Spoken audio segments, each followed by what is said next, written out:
My dear student, I am your Shiv Kumar. आज हम लोग डिस्कस करने वाले हैं क्लास 12 के पेपर को, जो बहुत ही शानदार, बहुत ही जानदार क्वेश्चन है।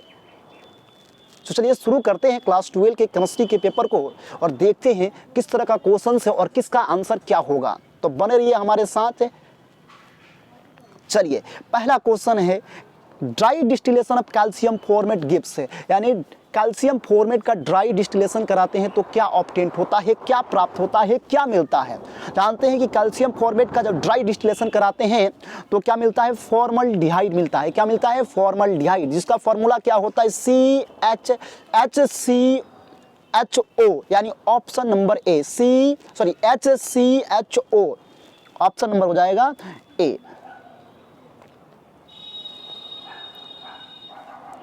चलिए दूसरा क्वेश्चन देखते हैं। दूसरा बहुत ही कमाल का क्वेश्चन है और बहुत ही शानदार क्वेश्चन है, जो इलेक्ट्रोकेमिस्ट्री का क्वेश्चन है।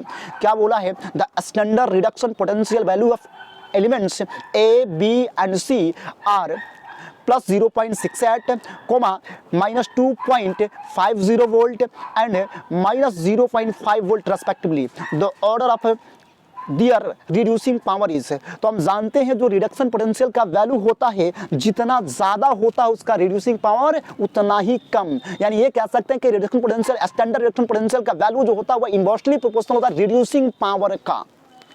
यानी जिसका रिडक्शन पोटेंशियल का वैल्यू जितना ज़्यादा, उसका रिड्यूसिंग पावर उतना ही कम। तो चलिए देखिए, पहला जो है वो पॉजिटिव में वैल्यू है और दूसरा नेगेटिव में वैल्यू है। यानी पॉजिटिव वाले का रिडक्शन पोटेंशियल वैल्यू ज़्यादा है सबसे, तो पहले वाले का सबसे ज़्यादा है, तो पहले वाले का रिड्यूसिंग पावर सबसे कम हो जाएगा।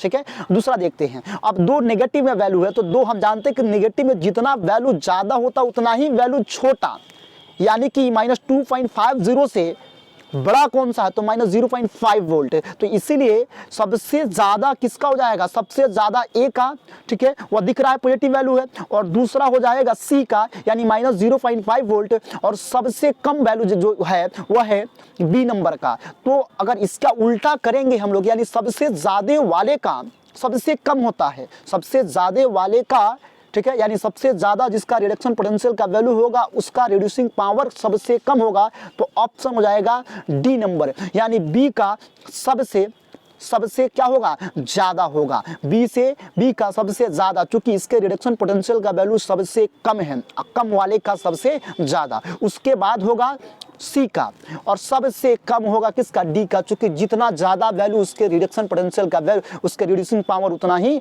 कम। तो आंसर हो जाएगा मेरा डी नंबर। चलिए दूसरा क्वेश्चन देखते हैं हम लोग। अगला क्वेश्चन क्या है, कमाल का क्वेश्चन है, ठीक है। यानी 3 नंबर क्वेश्चन को देखते हैं। 3 नंबर क्वेश्चन क्या बोल रहा है, व्हाट इज एन एंजाइम, यानी एंजाइम क्या है, व्हाट इज एन एंजाइम क्या है। तो बार बार ये क्लासरूम में सारे टीचर्स लिखवाते हैं लगभग, क्या कि all enzyme is a protein. सभी एंजाइम क्या होते हैं, ऑल एंजाइम इज प्रोटीन, यानी सभी एंजाइम क्या होते हैं, प्रोटीन होते हैं। तो आंसर मेरा हो जाएगा सी,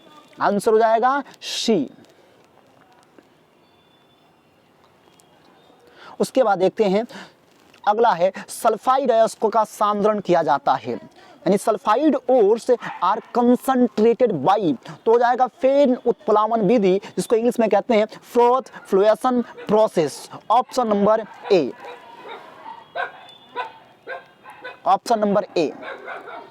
चलिए अगला क्वेश्चन देखते हैं हम लोग, क्या है, टिंडल इफेक्ट इज ऑब्जॉर्बिंग। तो हम जानते हैं कि टिंडल इफेक्ट कहाँ ऑब्जॉर्ब किया जाता है, तो टिंडल इफेक्ट स्टॉल्स में ऑब्जॉर्ब किया जाता है। तो ऑप्शन हो जाएगा सी नंबर। क्या हो जाएगा, ऑप्शन हो जाएगा सी नंबर।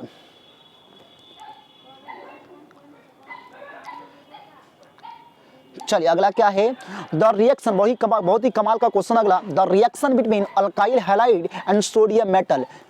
तो ये लगभग सारे जो भी बच्चे ऑर्गेनिक पढ़े होंगे सारे को पता होगा कि अगर अल्काइल हैलाइड को जब सोडियम मेटल के साथ में रिएक्ट कराते हैं, ठीक है, तो वो जो रिएक्शन होता है उसी रिएक्शन को कहते हैं हम लोग ऊर्ज रिएक्शन। और इस रिएक्शन में क्या होता है, डबल हो जाता है, यानी जितना अल्काइल होता है उसका डबल। अगर एक जैसे मान लेते हैं मिथाइल रहेगा, मिथाइल हैलाइड, तो हो जाएगा इथेन, यानी डबल अल्केन बनता है, उस अल्काइल हैलाइड का डबल, यानी कि डबल हो जाता है, वैसा ही ग्रुप आकर के जुड़ जाता है। यानी ऑप्शन नंबर हो जाएगा ए।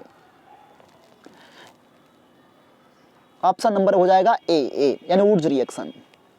चलिए अगला देखते हैं, अगला कौन सा है, अगला है the oxidation number of chromium in the complex, यानी एक कम्प्लेक्स दिया हुआ है, कोऑर्डिनेशन कंपाउंड का क्वेश्चन है, ठीक है। इसमें एक कम्प्लेक्स दे दिया और बोला कि ऑक्सीडेशन स्टेट बताइए। अब एक बात बताइए, ठीक है, इसमें दिया है CrH2O का होल फोर Cl2 और कोऑर्डिनेशन स्पेयर के ऊपर पॉजिटिव चार्ज, एक सिंगल पॉजिटिव चार्ज दिया हुआ है। तो हम क्या करते हैं, उसको X मान लेते हैं, जो सेंट्रल मेटल जो होता है, सेंट्रल मेटल होता है उसको X मान लेते हैं, जो सेंट्रल मेटल होता है उसको हम लोग X मान लेते हैं। क्या मान लेते हैं, X मान लेते हैं।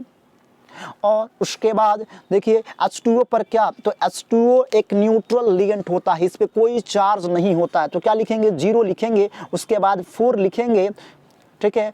और एक क्लोरीन पर -1 तो 2 पर कितना -2 और बराबर क्या लिखेंगे, 1 लिखेंगे। क्योंकि कोऑर्डिनेशन स्पेयर के ऊपर अगर प्लस चार्ज रहता है तो बराबर में +1 लिखेंगे, जितना रहेगा उतना लिखेंगे, अगर माइनस में रहेगा तो माइनस लिखेंगे, प्लस में रहेगा तो प्लस लिखेंगे, कुछ नहीं रहता है तो 0 लिखते हैं, अगर कुछ नहीं रहता है तो क्या लिखते हैं, 0 लिखते हैं। देखिए इसको क्या हो जाएगा, तो x हो जाएगा -2 हो जाएगा =1 हो जाएगा, तो x माइनस, जब माइनस उधर जाएगा तो +1 के साथ में कंबाइन होकर के ये +3 बनाएगा, यानी कोऑर्डिनेशन स्पेयर हो जाए, कोऑर्डिनेशन नंबर हो जाएगा इस कोऑर्डिनेशन स्पेयर का +3 यानी +3।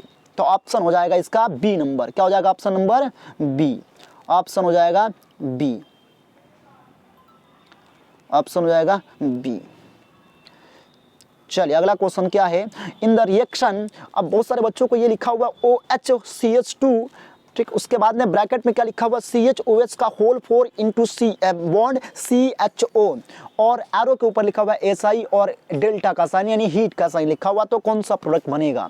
एक बात बताओ ये क्या लिखा है, शॉर्ट में इसी को तो कहते हैं ग्लूकोज, ये ग्लूकोज का ही जो फॉर्मूला, और जानते हैं कि ग्लूकोज को जब HI के साथ में रिएक्ट करा, HI के प्रेजेंस में जब हीट करते हैं तो वो नॉर्मल हेक्सेन प्रोडक्ट को फॉर्म करता है। किसको फॉर्म करता है, तो नॉर्मल हेक्सेन यानी इन हेक्सेन को बनाएगा। तो ऑप्शन हो जाएगा बी, ऑप्शन क्या हो जाएगा बी।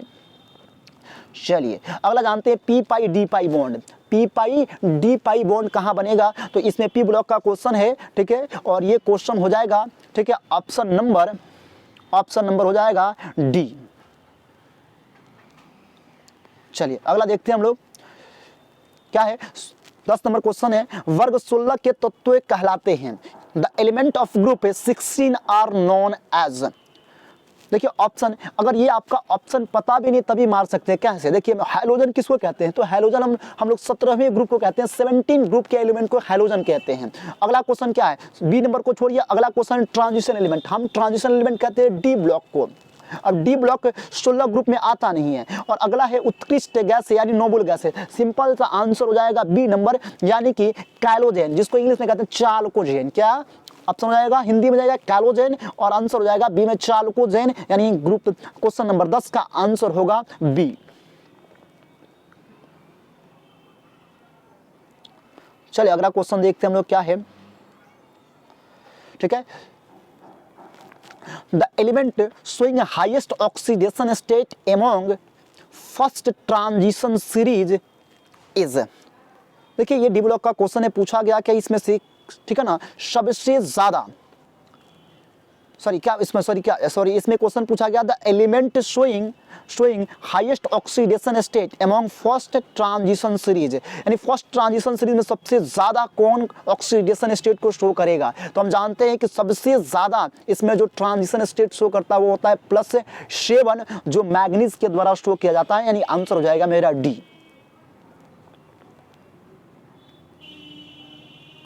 चलिए अगला क्वेश्चन क्या बोला कि निम्नलिखित में किस तत्वों में 4f ऊर्जा स्तर क्रमिक रूप से भरता है। देखिए सबसे देखते हैं, वही नीचे in which of the following elements 4f energy level is gradually filled. देखिए 4f जो होता है वो लैंथेनाइड में होता है, अगर 5f पूछता तो होता, ठीक है, एक्टिनाइड से, तो आंसर हो जाएगा, ठीक है, लैंथेनाइड से, यानी 4f किस में होता है, तो 4f जो होता है वो लैंथेनाइड्स में हो जाए, आंसर हो जाएगा किसमें, तो लैंथेनाइड, यानी ए नंबर आंसर हो जाएगा मेरा। चलिए बहुत अच्छा, अगला देखते हैं हम लोग, एक और कोऑर्डिनेशन कंपाउंड्स का अब की बार क्या बोला, अब की बार बोला, ठीक है, कोऑर्डिनेशन नंबर यानी उप संयोजन संख्या। एक कंपाउंड दे दिया, बोला कि इसकी उप संयोजन संख्या क्या होगी। तो ये बहुत ही आसान है, कोऑर्डिनेशन नंबर कैसे निकालते हैं। देखिए कंपाउंड में हमको काउंटर आयन से कोई मतलब ही नहीं होता है कोऑर्डिनेशन नंबर निकालने में। देखिए ऑक्सीडेशन नंबर और कोऑर्डिनेशन नंबर में अंतर होता है। ऑक्सीडेशन नंबर निकालते समय उसको x मान के निकालते हैं, लेकिन नहीं, यहाँ कोऑर्डिनेशन नंबर पूछा और coordination number is equal to होता है, ठीक है, क्या, तो कोऑर्डिनेशन यहाँ जो नंबर होता है जो लिगेंड से उसके नीचे, उस नंबर को कभी कभी देखिए डायरेक्ट, कभी कभी लड़का क्या करता है कि डायरेक्ट मार देता है कि यानी कि 3 जो दिया रहता है उसको 3 कोऑर्डिनेशन नंबर, ये गलत है। क्योंकि इसका फॉर्मूला जो होता है 1 × यूनिडेंटेड लिगेंड, कोऑर्डिनेशन नंबर का फॉर्मूला क्या होता है उसको सुनिएगा, फॉर्मूला होता है 1 × unidentate ligand plus 2 × bidentate ligand plus 3 × ट्राइडेंटेड ligand plus 4 × tetradentate ligand, यानी ऐसे बढ़ते जाता है। देखिए ये ऑक्सिलेट है, C2O4 कहने का मतलब ऑक्सिलेट, और ऑक्सिलेट पर -2 चार्ज होता है। कितना चार्ज होता है? -2 चार्ज। अब उस चार्ज को भी मल्टीप्लाई करेंगे, यानी ऑक्सिलेट जो होता है वह बाइडेंटेड लिगेंड है। कैसा लिगेंड है? बाइडेंटेड। अब देखिए 3 को जब 2 से मल्टीप्लाई करेंगे, 3 को जब 2 से मल्टीप्लाई करेंगे तो आएगा 6, तो आंसर हो जाएगा मेरा डी।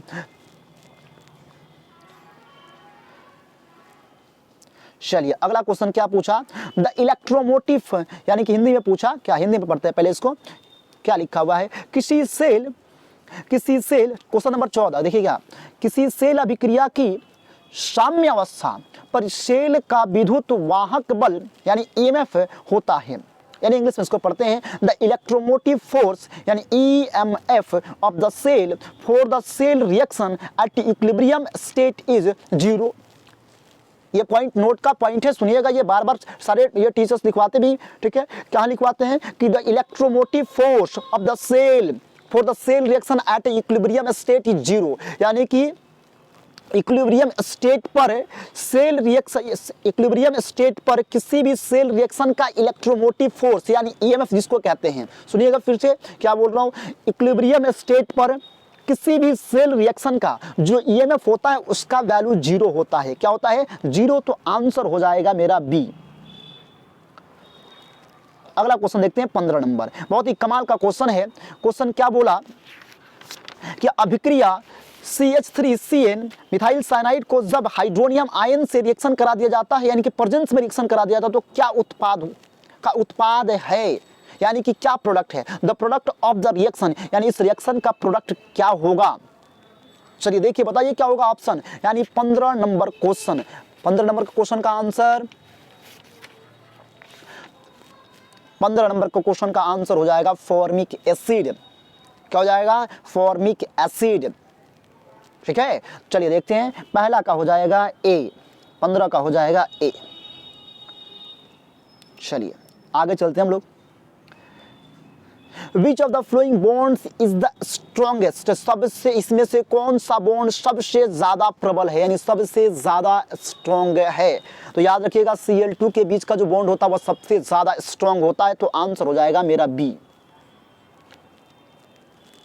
अगला विटामिन ए कहलाता है, vitamin A is known as retinol, vitamin A is known as, vitamin A is known as retinol, vitamin A को कहते हैं रेटिनॉल, तो आंसर हो जाएगा बी। बायोमोलिक्यूल का क्वेश्चन है विटामिन का, देख लीजिएगा आप लोग। चलिए आगे देखते हैं हम लोग क्वेश्चन क्या है। अगला क्वेश्चन है हमेशा स्वतंत्र अवस्था में पाए जाने वाला धातु, 18 नंबर क्वेश्चन है, देखिएगा, हमेशा स्वतंत्र अवस्था में पाए जाने वाला धातु यानी the metal always found in free state, यानी गोल्ड यानी सोना जो होता है वह हमेशा क्या होता है? फ्री स्टेट में पाया जाता है, हमेशा मुक्त अवस्था में पाया जाता है, यानी कि स्वतंत्र रूप में पाया जाता है, तो इसलिए आंसर हो जाएगा मेरा ए।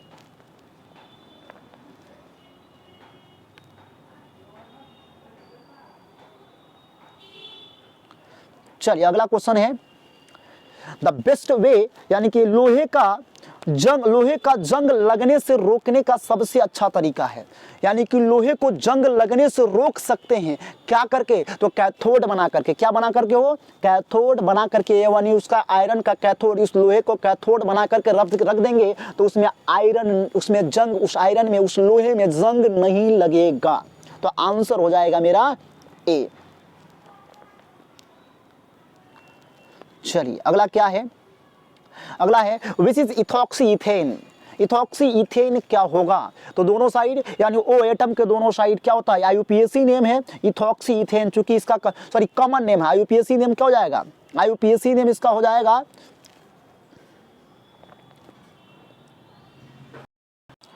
तो इसका आईयूपीएसी नेम है, ठीक है, इथॉक्सी इथेन। तो इथॉक्सी इथेन हम जानते पढ़ाए थे, ठीक है। इथॉक्सी वाला क्या होता है, आर कंपाउंड होता है, ईथर का होता है, फंक्शनल ग्रुप जो होता है आर बॉन्ड ओ आर, ठीक है। और आईयूपीएसी ने मैंने बोला था कि छोटे वाले आर को क्या बनाते हैं, अल्कोक्सी, यानी जिसको बोला था मैंने मौसी ग्रुप लगा दो छोटा वाले को, यानी छोटा वाले को कहते हैं अल्कोक्सी, छोटा आर को कहते हैं अल्कोक्सी, और बड़े वाले को कहते हैं एल्केन। क्योंकि इस इथॉक्सी एसेन यानी कि दोनों साइड क्या होगा, सेम होगा, और कौन सा होगा, तो इथाइल ग्रुप होगा। कौन सा ग्रुप होगा, इथाइल ग्रुप। तो आंसर हो जाएगा मेरा सी।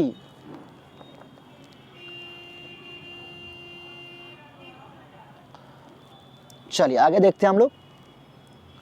अगला क्वेश्चन है मेरा कि निम्न में से किस में मैग्नीशियम है, विच of the flowing has magnesium. हम जानते हैं क्लोरोफिल जो होता है वो मैग्नीशियम को रखता है, यानी क्लोरोफिल जो होता है एक कंपाउंड होता है मैग्नीशियम का। क्लोरोफिल जो होता है एक कंपाउंड होता है मैग्नीशियम का, इसको कोऑर्डिनेशन कंपाउंड में पढ़ना है, या ऐसे आपको पी ब्लॉक एस ब्लॉक में भी पढ़ना है। पी ब्लॉक के अकॉर्डिंग, सॉरी कोऑर्डिनेशन कंपाउंड के अकॉर्डिंग आप इसको कर सकते हैं क्लोरोफिल, क्योंकि उसमें मैंने लिखा है कोऑर्डिनेशन कंपाउंड में क्लोरोफिल जो होता है वह एक कंपाउंड होता है मैग्नीशियम का। तो मैग्नीशियम किस में मिलेगा, क्लोरोफिल में मिलेगा। आंसर हो जाएगा ए।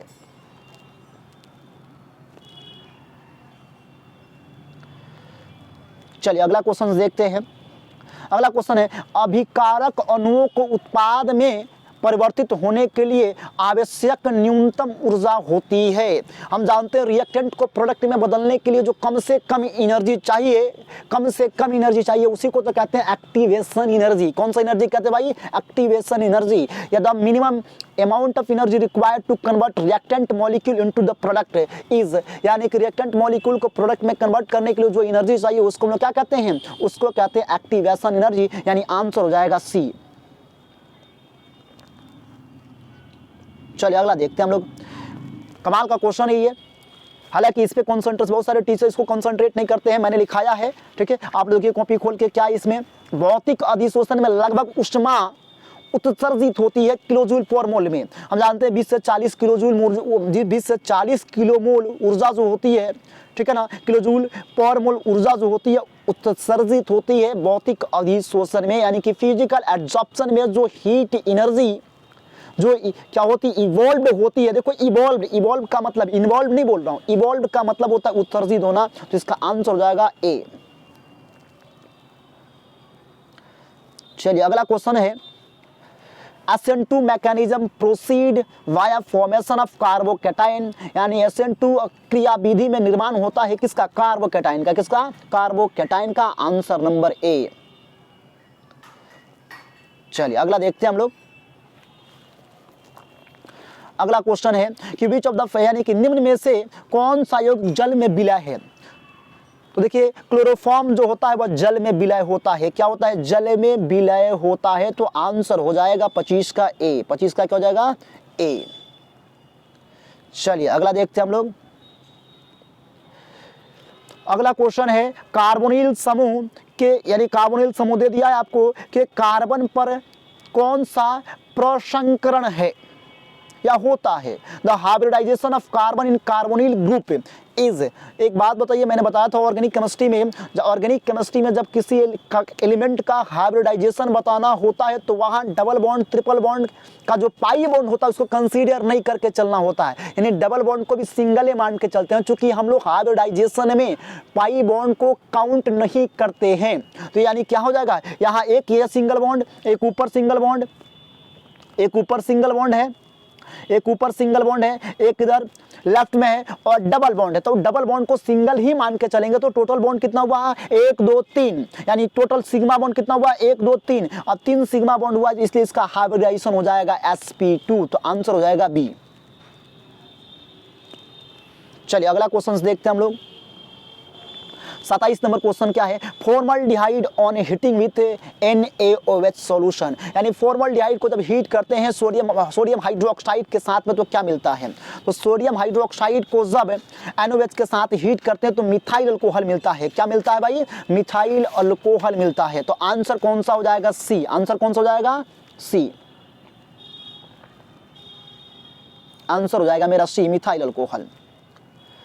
चलिए अगला क्वेश्चन कौन सा है मेरा, अगला क्वेश्चन जो है the product of the reaction यानी C6H5N उसके बाद में डबल बॉन्ड N+Cl-, ठीक है, और हाइड्रोनियम आयन ऊपर लिखा हुआ है एरो के ऊपर, तो क्या होगा प्रोडक्ट। देखिए 28 नंबर क्वेश्चन को समझ देखिए आराम से एक बार, क्या यानी ऊपर लिखा हुआ अभिक्रिया C6H5 single double bond N, ठीक है, N+Cl, ठीक है ना, ऊपर लिखा हुआ है H3O+ का उत्पाद है।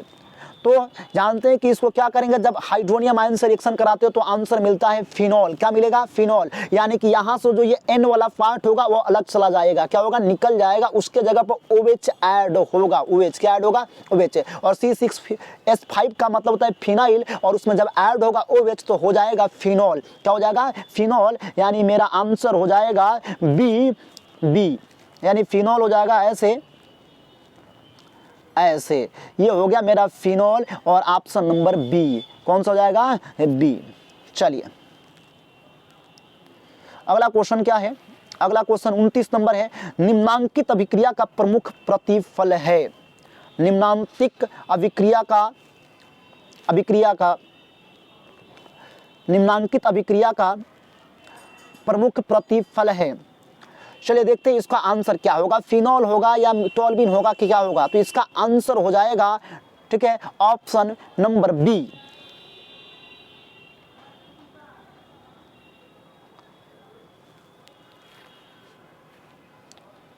चलिए देखते हैं हम लोग अगला क्वेश्चन।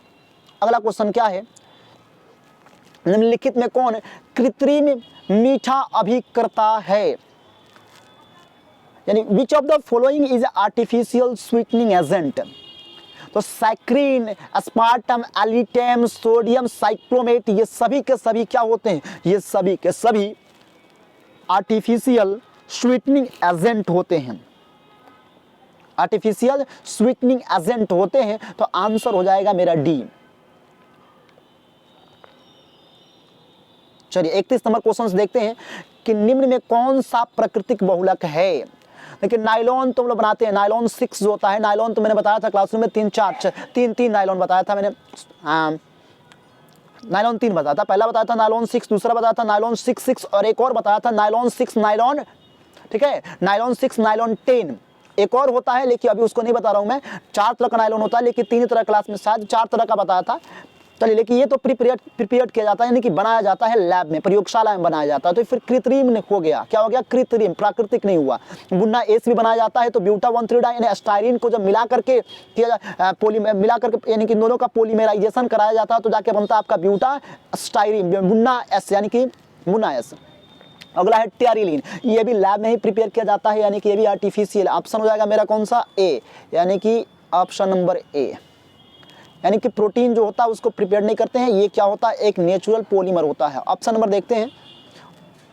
अगला क्वेश्चन क्या है, अगला क्वेश्चन है hexa amine amine platinum B4 यानी 4 क्लोराइड का सही सूत्र है। चलिए देखते हैं कौन सा। देखिए क्या बोला है, पहले अगर काउंटर आयन का नाम लिखा होता, सारा का सारा क्या है, देखिए सारा का सारा यानी काउंटर आयन कहाँ है, राइट साइड में है, क्या है, राइट साइड में है। अगर काउंटर आयन लेफ्ट साइड में होता तो सबसे पहले उस काउंटर आयन का नाम लिखते हैं, लेकिन काउंटर आयन किधर है, काउंटर आयन है लेफ्ट साइड, राइट साइड में, तो राइट साइड में है तो सबसे पहले लिगेंड्स का नाम लिखेंगे। किसका नाम लिखेंगे, लिगेंड्स का। तो सबसे हेक्सा अमाइन यानी कि 6 खोजेंगे, वो कौन सा लिगेंड्स है, किसमें लिगेंड्स, ठीक है ना, यानी कि अमोनिया का नंबर यानी कोऑर्डिनेशन नंबर 6 है। देखिए पहला ऑप्शन में 6 है, दूसरे ऑप्शन में 6 है, तीसरे में 6 है, ठीक है, तीनों में 6 है। दूसरा सी नंबर तो गलत हो गया पहले, अब तीनों में कौन सही होगा? तो तीनों में देखेंगे यहाँ लिखा है भी यानी 4 लिखा है, ये 4 इंडिकेट करता है प्लैटिनम पे ऑक्सीडेशन स्टेट को। अब इन तीनों में क्या निकालेंगे? ऑक्सीडेशन स्टेट निकालेंगे और जिसका 4 आएगा उसका आंसर हो जाएगा। देखिए हम जानते हैं कि अमोनिया जो होता है एक न्यूट्रल लिगेंड होता है। कैसा लिगेंड होता है? न्यूट्रल लिगेंड, यानी उस पर कोई चार्ज नहीं होता है। तो देखिए यहाँ Cl2 करेंगे तो इस पे तो 0 चार्ज हो गया और -2 इज इक्वल टू कितना हो जाएगा? +2, यानी यहाँ प्लैटिनम पर यानी ऑप्शन नंबर बी में हो जाएगा +2, ठीक है। यहाँ कितना हो जाएगा? +6 हो जाएगा। और ए में देखिएगा, ए में आपका क्या होगा? +4, क्योंकि यहाँ इस पर तो अमोनिया पर तो 0 और -4 है तो उधर जाएगा, ठीक है, तो उधर जाएगा तो क्या हो जाएगा? +4 हो जाएगा। तो आंसर हो जाएगा ए, आंसर हो जाएगा ए। चलिए अगला क्वेश्चन देखते हैं। अगला क्वेश्चन क्या है? अगला क्वेश्चन है निम्नलिखित में से कौन सा अक्रिस्टलीय ठोस का उदाहरण है? तो अक्रिस्टलीय देखिए NaCl नमक जो होता है क्रिस्टलीय होता है, जेनेरस जिंक सल्फाइड जो है, ठीक है, और ये यानी ये भी क्या होता है? यानी डी नंबर ऑप्शन भी क्या होता है आपका क्रिस्टलीय। तो सी नंबर ऑप्शन जो होता है कांच जो होता है, ठीक है, ग्लास जो होता है वो आपका क्या होता है? ग्लास एक अमरफस सॉलिड होता है यानी क्रिस्टलाइन सॉलिड होता है। तो आंसर हो जाएगा मेरा सी नंबर। चलिए अगला क्वेश्चन क्या है कि निम्न में से कौन अनुसंख्य गुणधर्म है? शून्यता, पृष्ठ तनाव, अपवर्तनांक, प्रसरण दाब। तो आंसर हो जाएगा प्रसरण दाब। वही लिखा है विच of the following is a colligative property. इसमें से कौन सा एक कोलिगेटिव प्रॉपर्टी है? विस्कोसिटी नहीं होगा, सरफेस टेंशन नहीं होगा, रिफ्रैक्टिव इंडेक्स नहीं होगा, ऑस्मोटिक प्रेशर होगा, क्योंकि 4 ही तरह का कोलिगेटिव प्रॉपर्टी होता है। पहला होता है relative lowering of vapour pressure, दूसरा कौन सा होता है? एलिवेशन इन बॉइलिंग पॉइंट, तीसरा होता है डिप्रेशन इन फ्रीजिंग पॉइंट और चौथा होता है ऑस्मोटिक प्रेशर। तो option number D, option number D यानी ये हो जाएगा ऑप्शन। चलिए अगला क्वेश्चन देखते हैं। अगला क्वेश्चन है 1 मोल अल्युमिनियम +3 को अल्युमिनियम में अपचयन करने के लिए कितने आवेश की आवश्यकता पड़ेगी? देखिए ये हो गया आपका क्वेश्चन इलेक्ट्रोकेमिस्ट्री का, ये इसका आंसर होगा ए। अगला क्वेश्चन बेरवादार का ठोस का उदाहरण है। तो बेरवादार ठोस का रबर हो जाएगा, क्योंकि हीरा, ग्राफाइट, नमक ये सारा क्या है? रवादार है। बेरवादार, बेरवादार का मतलब होता है N example of amorphous solid. क्या हो जाएगा आपका? तो ये हो जाएगा डी नंबर, रबर हो जाएगा आपका अमरफस सॉलिड। अगला देखते हैं हम लोग। अगला क्या है? अगला क्वेश्चन है अभिक्रिया C2H5Br KOH अल्कोहलिक, यानी कि क्या इथाइल ब्रोमाइड को अल्कोहलिक KOH के साथ जब रिएक्शन कराएंगे तो कौन सा उत्पाद बनेगा? कौन सा? तो ये रिएक्शन है कन्वर्जन में मैंने बताया था कि इथाइल ब्रोमाइड को जब अगर एक्वस KOH कराते तो वो क्या बनता? अल्कोहल बनता, यानी इथाइल अल्कोहल बनता, ठीक है। लेकिन अगर यही अल्कोहलिक KOH से रिएक्शन कराएंगे तो ये बनेगा मेरा इथाइन, यानी कि सॉरी अल्कीन, यानी हो जाएगा इथीन। Option number A. चलिए अगला क्वेश्चन देखते हैं हम लोग। The product of the reaction, वही है। अगला देखते हैं 38 नंबर। फोटोग्राफिक फिल्म प्लेट में किसका आवश्यक घटक होता है? ठीक है, देखिए इसमें गलत आंसर लगा हुआ है, यानी कि photographic film plate has an essential, ठीक है, इंग्रेडिएंट ऑफ सिल्वर ब्रोमाइड, यानी सिल्वर ब्रोमाइड क्या होता है? फोटोग्राफिक फिल्म प्लेट में उपयोग किया जाता है। तो ऑप्शन हो जाएगा बी। चलो अगला क्वेश्चन देखते हैं। किस कोटि की अभिक्रिया के लिए वेग तथा वेग स्थिरांक की इकाई समान होती है? तो टाइम का इन्वर्स होता है दोनों का, यानी कि आंसर हो जाएगा प्रथम, यानी कि ए। चलिए अगला क्वेश्चन देखते हैं हम लोग कौन सा है, ठीक है। निम्न में किसका अल्डोल संघनन अभिक्रिया होता है? कि विच of the flowing undergoes aldol condensation reaction, यानी इसमें से कौन से अल्डोल, इसमें से किसका अल्डोल कंडेंसेशन होगा, यानी कौन अल्डोल कंडेंसेशन को शो करेगा? चलिए आंसर बताइए आप लोग जल्दी। 40 नंबर आंसर हो जाएगा आपका फॉर एसिटल्डिहाइड, क्या होगा एसिटल्डिहाइड यानी CH3CHO, यानी option number D, option number D, option number D. अगला क्वेश्चन देखते हैं। अगला क्वेश्चन क्या है? अगला क्वेश्चन है क्लोरीन अमोनिया की अधिकता से अभिक्रिया करके बनता है। क्लोरीन यानी कि chlorine react with excess ammonia to form, यानी एक्सेस अमोनिया सब रिएक्शन करा दिया जाता तो N2 नाइट्रोजन गैस और अमोनियम क्लोराइड बनता है, यानी ऑप्शन नंबर सी। अगला कौन सा है? कौन ताप द्वारा प्रभावित नहीं होता है? कौन ताप द्वारा प्रभावित नहीं होता है? तो मैंने बताया था कि molality, molality weight by wait यानी कि मास परसेंट, मोलालिटी मास परसेंट, ठीक है, और मोल फ्रैक्शन, ये सारा ताप से प्रभावित नहीं होता है। यानी कि जिसमें वॉल्यूम नहीं होता है वह ताप से प्रभावित नहीं होगा, लेकिन जिसमें वॉल्यूम आएगा यानी आयतन की बात तो होगी वह ताप से प्रभावित होगा। तो मोलालिटी में यानी मोललता में मेरा जो होता है वह वॉल्यूम नहीं आता है, इसलिए ये ताप से प्रभावित नहीं होगा। तो ऑप्शन हो जाएगा बी। चलिए अगला क्वेश्चन देखते हैं। देखिए ये क्वेश्चन पीछे भी था लेकिन थोड़ी सी गलती हो जाती है बच्चों सबसे। क्या देखिए वहाँ क्या था, इसमें क्या अभिक्रिया 2 दे दिया है और ये बेंजाइल क्लोराइड दिया है। क्या दिया है? बेंजाइल क्लोराइड, और यहाँ सोडियम मेटल और ड्राई ईथर यानी ईथर के पंजन से रिएक्शन करा रहा है, तो क्या बन रहा है? डबल हो जा रहा है। और 2NX को क्या कहते हैं? देखिए लड़का क्या सोचता है कि सर अल्काइल क्लोराइड को, कोई भी चीज़ें जब डबल हो जाती है और सोडियम मेटल होता है, ड्राई ईथर होता है, तो वह वुड्स रिएक्शन होता है, वुड्स रिएक्शन होगा। लेकिन यहाँ एक और चीज़ होगा, देखिएगा जब अल्काइल क्लोराइड का सोडियम मेटल और ड्राई ईथर के साथ में रिएक्शन कराया जाता तो वह, ठीक है, वह जो रिएक्शन होता है उसको कहते हैं ऊर्ज रिएक्शन। लेकिन वही बेंजाइल क्लोराइड को यानी बेंजीन रिंग के हाइलाइड को जब हम लोग क्या करते हैं सोडियम मेटल और ड्राई ईथर के साथ में रिएक्शन कराते हैं तो वह कहलाता ऊर्ज फीटिंग रिएक्शन। याद रखिएगा ऊर्ज फीटिंग रिएक्शन। क्या होगा आंसर? C number.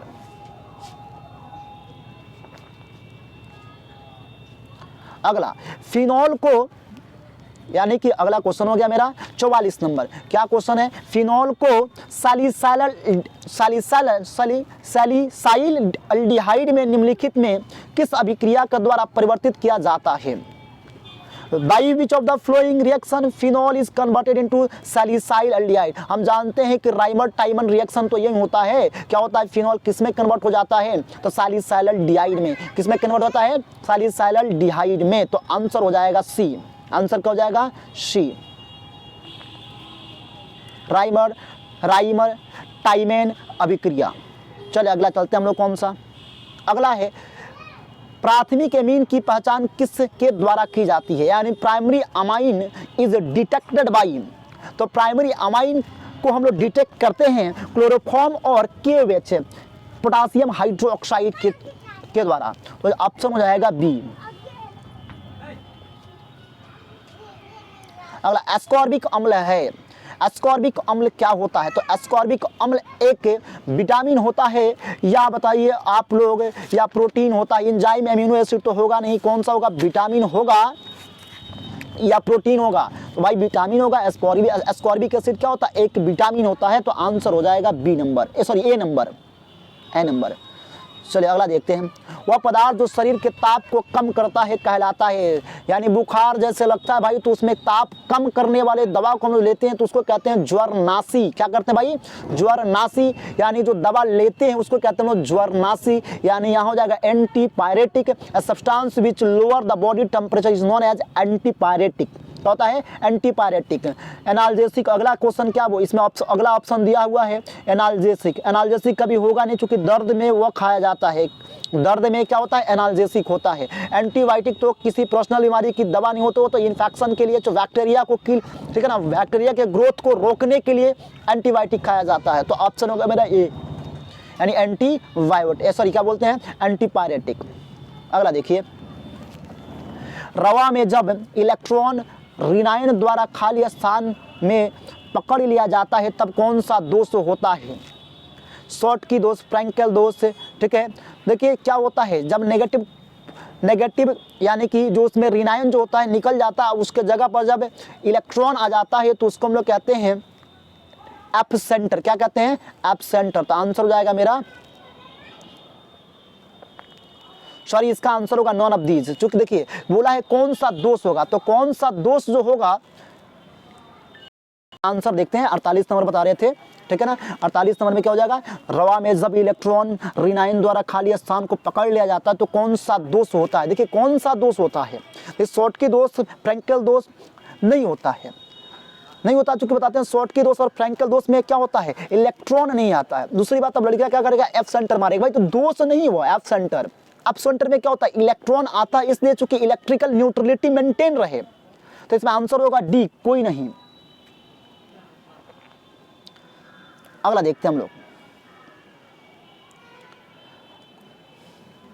अगला है इसमें क्या है, वांट ऑफ गुणांक क्या है, CaNO3 का होल 2 में वांट हाफ गुणांक होता है, यानी आयंस में ब्रेक कर दीजिए। हम जानते हैं इसको, आयंस में जब ब्रेक करेंगे तो क्या होगा, क्योंकि कुछ नहीं दिया रहता तो केवल आयंस से ब्रेक करके मान लेते हैं कि 100% डिसोसिएट हो रहा है।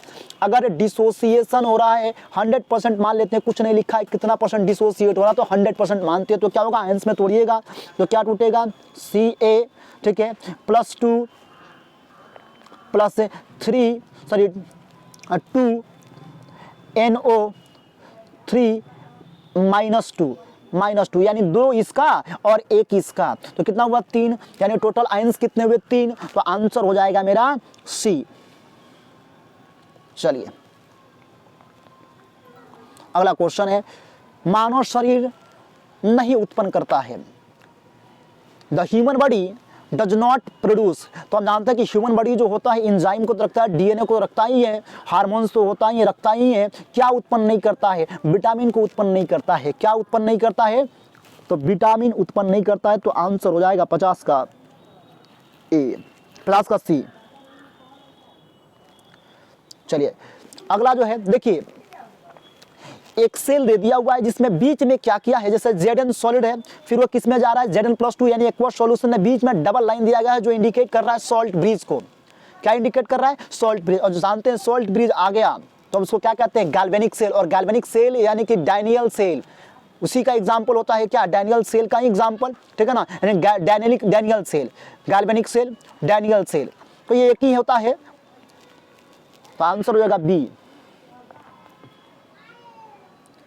चलिए अगला कौन सा है, यानी मिथाइल साइनाइड के ऑकरण से प्राप्त होता है, यानी ऑकरण का मतलब होता है रिडक्शन, यानी methyl cyanide on reduction gives. हम जानते हैं कि रिडक्शन का मतलब क्या होता है, ऑक्सीडेशन का मतलब होता है, ऑक्सीडेशन का मतलब होता है एडिशन ऑफ O या removal of H, sorry removal of O।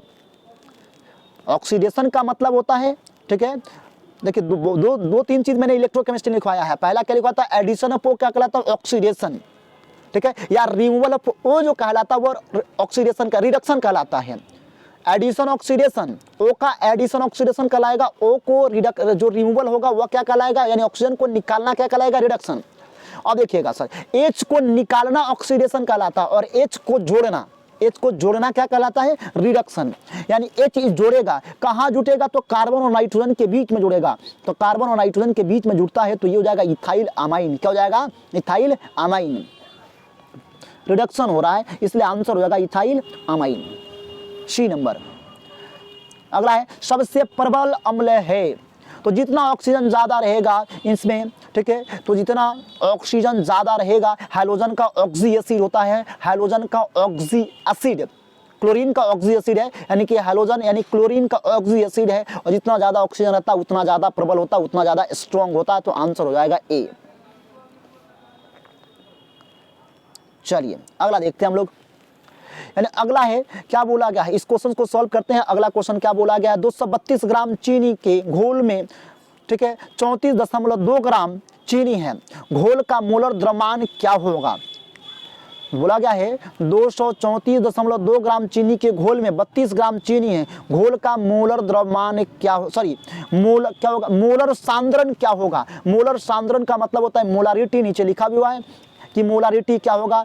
2 ये कॉपी का ही ये क्वेश्चन है, कॉपी में मैंने ये क्वेश्चन करवाया है। 234.2 ग्राम यानी 234.2 gram of sugar syrup contains 34.2 gram sugar. What is the molarity of the solution. चलिए इसका आंसर क्या होगा बताइए।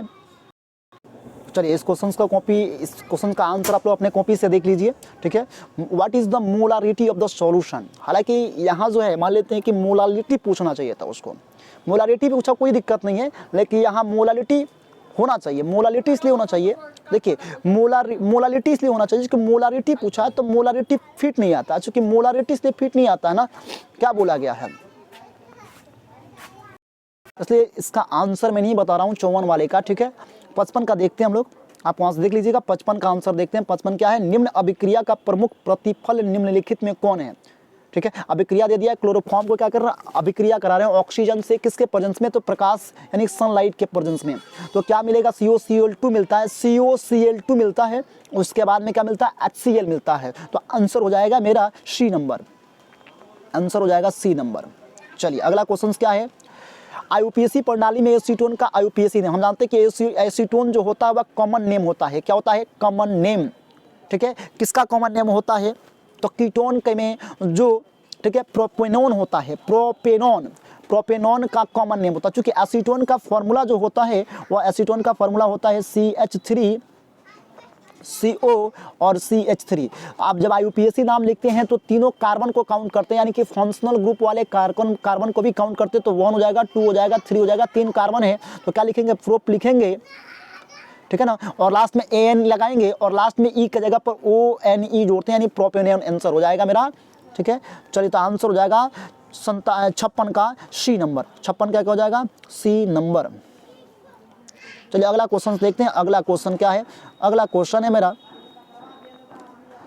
अगला क्वेश्चन है अणुचुंबकीय पदार्थ प्रदर्शित करने वाला पदार्थ है, यानी ऑक्सीजन। इसमें से कौन सा अणुचुंबकीय, the substance which exhibit paramagnetism, paramagnetism, तो पैरामैग्नेटिज्म किसका होगा, O2 का होगा, निकाल के देख लीजिएगा आप लोग।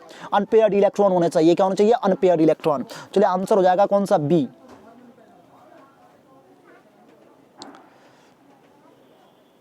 अगला है मिथाइल अमाइन को बनाया जा सकता है, मिथाइल अमाइन को, तो methyl amine can be prepared by Hofmann bromide reaction, Hofmann bromide reaction. तो आंसर हो जाएगा हॉफमाइन ब्रोमाइड रिएक्शन, आंसर कौन सा हो जाएगा, तो आंसर हो जाएगा आपका, आंसर हो जाएगा B नंबर, कौन सा हो जाएगा, B नंबर। चलिए अगला क्वेश्चन देखते हैं। कॉपर पायराइड का सूत्र होता है CuFeS2, क्या नाम सूत्र होता है, केवल पायराइड बोलता तो Fe, आयरन पायराइड बोलता तो FeS2 होता, लेकिन कॉपर पायराइड बोला तो क्या बोला, CuFeS2, तो आंसर हो जाएगा B नंबर। चलिए अगला वो देखते हैं हम लोग, ठीक है। अगला बोला इन कंपैरिजन, यानी कि 0.01 m ग्लूकोज की बिलियन में तुलना 0.01 m MgCl2 में हिमांक में ओनमन है, यानी आपको कंपैरिजन करना है किसका ज़्यादा होगा। तो जानते हैं ग्लूकोज जो होता है जिसका ज़्यादा आयंस होता है, यानी कि आई का वैल्यू जितना ज़्यादा, यानी वांट ऑफ फैक्टर का वैल्यू जितना ज़्यादा, उसका हिमांक में ओनमन यानी डिप्रेशन इन फ्रीजिंग पॉइंट उतना ही ज़्यादा होगा।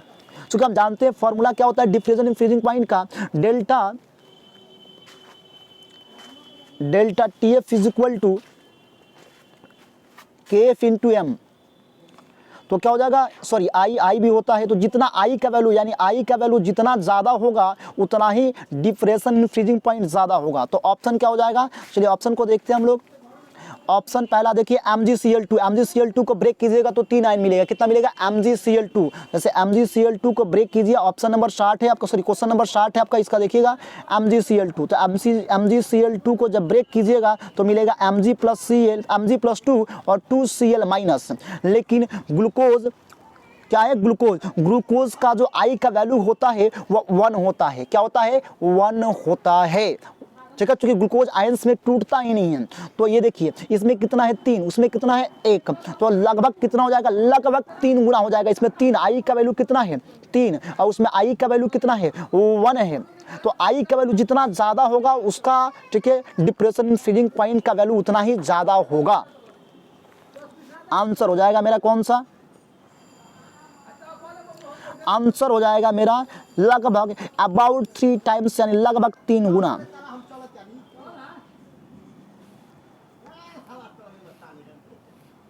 चलिए अगला क्वेश्चन देखते हैं। 61 नंबर क्या है, ज्यूपिटर आयन बनाने में कौन सा समर्थ है। हम जानते हैं जिसमें नाइट्रोजन कार्बन ऑक्सीजन, यानी कि क्या होता है CO कार्बोनिल ग्रुप और नाइट्रोजन अमाइन ग्रुप वह होता है, वह बनाता है क्या, तो ज्यूपिटर आयन को। तो आंसर हो जाएगा D नंबर, इसका आंसर क्या हो जाएगा, D नंबर।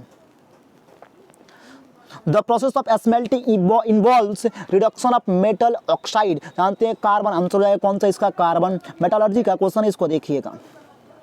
अगला, शून्य कोटि की अभिक्रिया के लिए है, हम जानते हैं शून्य कोटि की अभिक्रिया, यानी कोटि का मतलब होता है ऑर्डर, नीचे लिखा है the order of reaction, order इसका ऑर्डर क्या, जीरो, पावर क्या हो, जीरो, क्या हो, जीरो, चूंकि क्या होता है definition, the sum of power of, ठीक है, the sum of power of कौन सा, the sum of power of reactant of, the sum of power of reactant, देखिए आंसर हो जाएगा क्या, तो ए का चूंकि पावर का सम क्या होगा, तो जीरो, जीरो तो जीरो ही होता है, जीरो प्लस जीरो क्या होगा, जीरो, तो आंसर क्या होगा, आंसर हो जाएगा ए। चलिए, रासायनिक अधिशोषण में कितनी परतें होती है, जानते हैं कि रासायनिक अधिशोषण में एक परत होती है, जबकि भौतिक अधिशोषण बहु परतें होती है, यानी कि रासायनिक अधिशोषण जो होता है वह यूनिमॉलिक्यूलर होता है, यूनिलेयर होता है, मॉलिक्यूलर नहीं, यूनिलेयर होता है, जबकि फिजिकल एब्जॉर्प्शन जो होता है, भौतिक अधिशोषण जो होता है वो मल्टी लेयर्स होता है। तो हमको पूछा है रासायनिक अधिशोषण, तो आंसर हो जाएगा एक।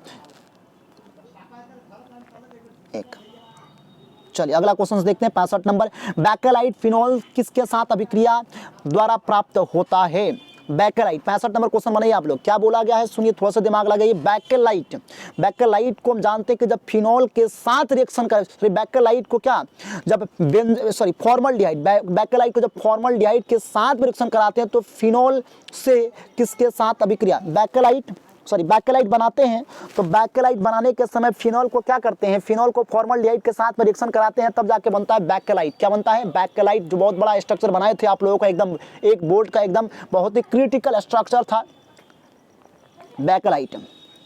आंसर हो जाएगा फॉर्मल्डिहाइड, यानी सी नंबर।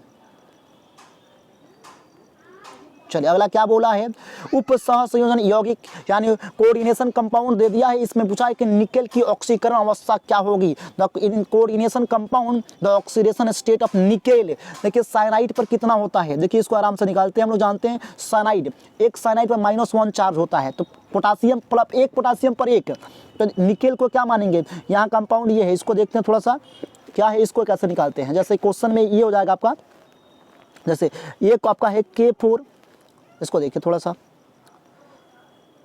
जैसे ये आपका कंपाउंड है K4, क्या है K4, उसके बाद में है NiCN का होल 6 और ब्रैकेट बंद। देखिए तो हम इसको x मान लेते हैं, क्या मान लेते हैं, x, और ये 4 है तो +4 लिखते हैं, क्या लिखते हैं, 4, और एक साइनाइड पर -1 होता है तो क्या है, 6 है, 6 ही ना है, 4 है, सॉरी 4, यहाँ 4 है, तो 4 है तो गुना क्या हो जाएगा, 4 बराबर 0, कोऑर्डिनेशन स्फीयर के ऊपर कोई चार्ज नहीं तो 0, तो क्या हो गया, देखिए यहाँ हो गया 4, आप प्लस x -4 बराबर 0, तो 4 को जोड़ेंगे क्या होगा, 0, तो x बराबर क्या आएगा, 0 आएगा, यानी आंसर क्या हो जाएगा, मेरा आंसर हो जाएगा 0, यानी कि ऑप्शन नंबर ए, ऑप्शन नंबर ए, सॉरी ऑप्शन नंबर ए, ऑप्शन नंबर ए 0। चलिए अगला क्वेश्चन है, कौन अत्यधिक क्षारीय है, हम जानते हैं कि 2 डिग्री अमाइन जो होता है वो बहुत ही ज़्यादा क्षारीय होता है, तो आंसर हो जाएगा इसमें, देखिए ये एक तो सबसे तो 2 डिग्री और दूसरी बात कौन सा, फिनाइल ग्रुप है, तो आंसर हो जाएगा बी। अगला कौन सा, मोनोहाइड्रिक अल्कोहल का सामान्य सूत्र होता है, अगला क्वेश्चन बोला है कि मोनोहाइड्रिक, यानी कि 68 नंबर क्वेश्चन देखिएगा, मोनोहाइड्रिक अल्कोहल का सामान्य सूत्र होता है अल्कोहल। अल्कोहल का मतलब क्या, अल्कोहल देखिए हम जानते हैं कि होता है ना, जैसे हम बताए थे कि R बॉन्ड OH को कहते हैं अल्कोहल, क्या कहते हैं भाई, अल्कोहल।